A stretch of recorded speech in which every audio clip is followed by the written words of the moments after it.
नमस्कार दोस्तों, stock market studies में फिर से एक बार आपको बहुत-बहुत दिल से स्वागत करता हूँ। तो आज यहाँ पे मैं 2 कंपनी के बारे में एक साथ डिस्कस करूँगा। दोनों ही देखा जाए तो स्मॉल कैप इंडस्ट्री से बिलॉन्ग करते हैं और दोनों ही कंस्ट्रक्शन इंडस्ट्री से बिलॉन्ग करते हैं। तो स्मॉल कैप कंपनी है दोनों ही। सबसे पहले इस चीज़ को ध्यान में रखना क्योंकि आज जो दोनों कंपनी के बारे में बात करूँगा, दोनों ही हाई रिस्की कंपनी है। दोनों ही हाई रिस्की कंपनी है।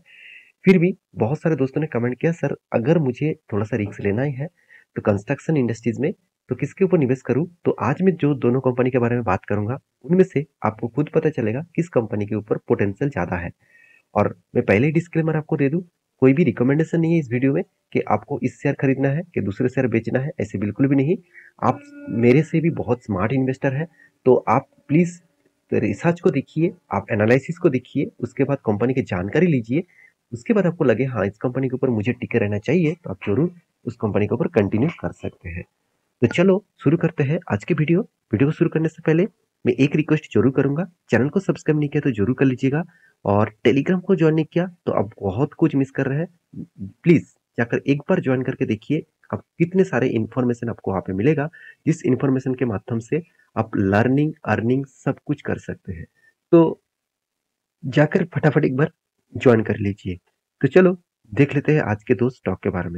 तो सबसे पहले बता दूं, आज मैं जो दोनों कंपनी के बारे में बात करूंगा, दोनों कंपनी कंस्ट्रक्शन इंडस्ट्री से बिलोंग करते हैं। आप कहेंगे सर कंस्ट्रक्शन इंडस्ट्रीज क्या फ्यूचर के लिए ग्रोथ ले आ पाएंगे? देखिए, दो तरीके से कंट्रीज होते हैं। एक पहले डेवलप्ड हो चुके हैं और दूसरा डेवलपिंग होने वाले हैं। तो डेवलप कंट्री कौन सा है? जैसे यूएस हो गया, जैसे चाइना हो गया, जैसे जापान हो गया। तो इस तरीके से कंट्रीज क्या है, जैसे जर्मनी हो गया। तो इस तरीके से कंट्री ऑलरेडी डेवलप्ड हो चुके हैं। इसमें डेवलप्ड और कुछ होना नहीं है, उस डेवलप्ड के ऊपर ही वो काम करेंगे। और डेवलपिंग कंट्री कौन सा है? अभी देखा जाए तो फिलहाल के लिए इंडिया डेवलपिंग कंट्री बन चुके हैं, क्योंकि जिस तरीके से लगातार लगातार हर कोई सेक्टर के ऊपर ग्रोथ हो रहा है, जिस तरीके से वर्ल्ड के हर कोई कंट्रीज के बिजनेस इंडिया में आकर करना चाहते हैं, तो सोचिए तो इंडिया में कितना बड़ा ग्रोथ ऑफ पोटेंशियल है फ्यूचर में। तो देखिए, जब कोई कंट्री का ग्रोथ होता है, सबसे ज्यादा ग्रोथ मूड कहाँ पे देखने को मिलता है? कंस्ट्रक्शन इंडस्ट्रीज में, इंफ्रास्ट्रक्चर इंडस्ट्रीज में। तो कंस्ट्रक्शन इंडस्ट्रीज में ग्रोथ नहीं होगा तो इंडिया आगे कहाँ से बढ़ेंगे? देखिए, जब सड़क अच्छा नहीं होगा, जब रेल अच्छा नहीं होगा, ट्रांसपोर्टेशन अच्छा नहीं होगा, तो किसी भी कंट्रीज का ग्रोथ होना बिल्कुल ना के बराबर है। तो इंडिया इस तीनों चीज के ऊपर फोकस रखे हैं, तो इसलिए कंस्ट्रक्शन इंडस्ट्रीज बहुत तेजी से ग्रोथ करेगा एट फ्यूचर में। देखिए, मेरे कहने का मतलब ये नहीं कि मैं आपको इस तरीके से बता रहा हूँ। बड़े-बड़े एनालिसिस्ट, बड़े-बड़े दिग्गज रिसर्चर उन्होंने खुद बताया। आप जाकर आर्टिकल में, पिछले वीडियो में आपको आर्टिकल दिखाया था। यूएस से भी यूएस जैसे, जापान जैसे कंट्रीज के बड़े-बड़े एनालिसिस्ट ने खुद बताया कि इंडिया अभी 10 साल में पूरा का पूरा हिस्ट्री चेंज करके रख देंगे। इस तरीके से सिनेरियो देखने को मिलेगा। तो इस ग्रोइंग मूड में आप थोड़ा-सा रिसर्च करिए, अभी तो बेस्ट टाइम है। अगर सही टाइम में आपने ट्रैक पकड़ लिया तो कोई आपको रोक नहीं पाएगा। तो चलो इस दोनों कंपनी के बारे में बात करूंगा जो फ्यूचर में ग्रोथ और पोटेंशियल ले आ सकते हैं। तो उनमें से एक कंपनी के बारे में बात करूंगा, इसका मेरा भी पसंदीदा कंपनी है, इसका नाम है एनसीसी। आप कहेंगे सर इसमें तो कुछ मोमेंटम नहीं दिखा, फिर भी देखिए 1500% का आपको रिटर्न दे चुके हैं। तो कंपनी एक पेनी स्टॉक जैसे काम करते हैं, एक पेनी स्टॉक जैसे पैसा देखने को मिला है। फिर भी इस कंपनी का ग्रोथ और पोटेंशियल क्या है, चलो मैं आपको दिखा देता हूँ। सबसे पहले मैं कंपनी का आपको एक बार वेबसाइट विजिट कराऊंगा। आपको वेबसाइट विजिट करके एक चीज आपको देखने को मिलेगा, कंपनी टोटल बिल्डिंग प्रोजेक्ट कितना है, साढ़े सॉरी 490 से ज्यादा। कंपनी कितना पाइपलाइंस के ऊपर काम कर चुके हैं, 20,000 किलोमीटर से भी ज्यादा। कंपनी लैंड जो मतलब देखा जाए तो इरिगेटेड कितने कर चुके हैं, कितना एरियाज कर चुके हैं, 3,50,000 से भी ज्यादा। विलेजेस कितना है, 35,000 के ऊपर विलेजेस के ऊपर काम कर चुके हैं। एम्प्लॉय कितना है, 11,000 से भी ज्यादा। तो एक स्ट्रक्चर बता रहा है कंपनी का, इंफ्रास्ट्रक्चर किस तरीके से बिल्ड हो रहा है। कंपनी कौन सा प्रोजेक्ट के ऊपर काम करते हैं? बिल्डिंग के ऊपर, वाटर एनवायरनमेंट के ऊपर, ट्रांसपोर्टेशन के ऊपर, रेलवे के ऊपर, इरिगेशन के ऊपर, माइनिंग्स के ऊपर। तो सोचिए, साथ ही साथ इलेक्ट्रिकल के ऊपर भी कंपनी काम करते हैं। तो हर सेक्टर के ऊपर कंपनी जुड़े हुए हैं। तो एक पॉजिटिव पॉइंट है इस कंपनी के ऊपर। तो कंपनी कौन सा स्टेट के ऊपर काम कर रहा है वो भी आप देख सकते हैं। जहाँ पे मेजर जो स्टेट है, वो इसका मेन मेजर स्टेट है हैदराबाद, उसके बाद चेन्नई, बेंगलुरु, पुणे, मुंबई, इलाहाबाद, दिल्ली, लखनऊ, पटना, सॉरी बिहार मतलब पटना ही है, कोलकाता। तो इस जगह पे कंपनी काम कर रहा है।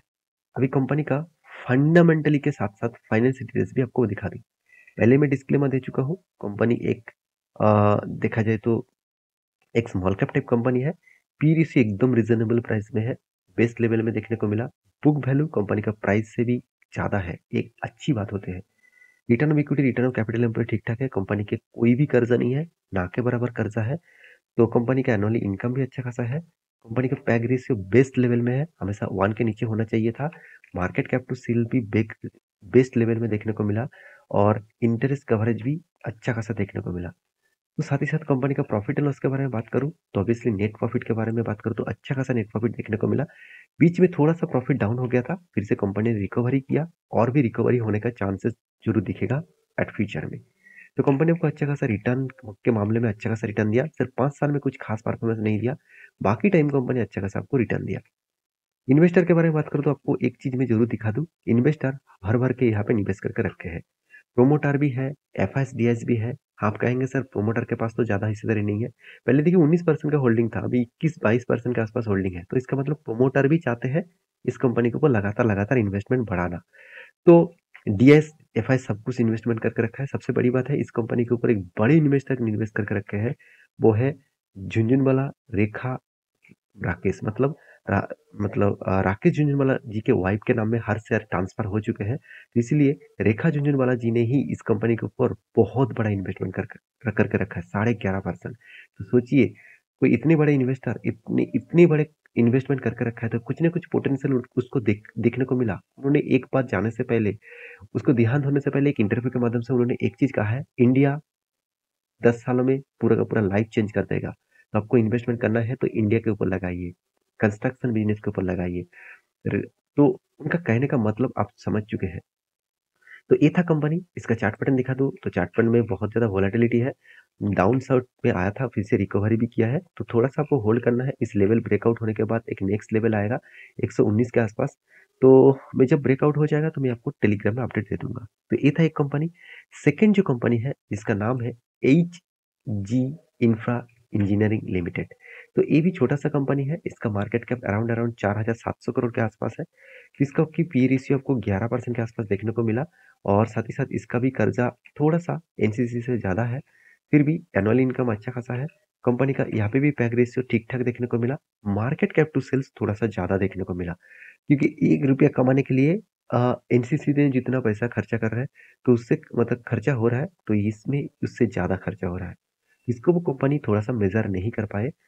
और कंपनी की एक बार वेबसाइट में आपको विजिट करा दूं, ये भी देखिए, रोड कंस्ट्रक्शन के ऊपर, मतलब रोड के ऊपर, साथ ही साथ कंपनी बड़े बड़े ब्रिजेस के ऊपर और बड़े बड़े मतलब हाईवेज के ऊपर कंपनी काम करते हैं, साथ ही साथ फ्लाईओवर्स के ऊपर भी कंपनी काम करते हैं। तो इसका प्रोजेक्ट भी आप देख सकते हैं किस तरीके से प्रोजेक्ट है।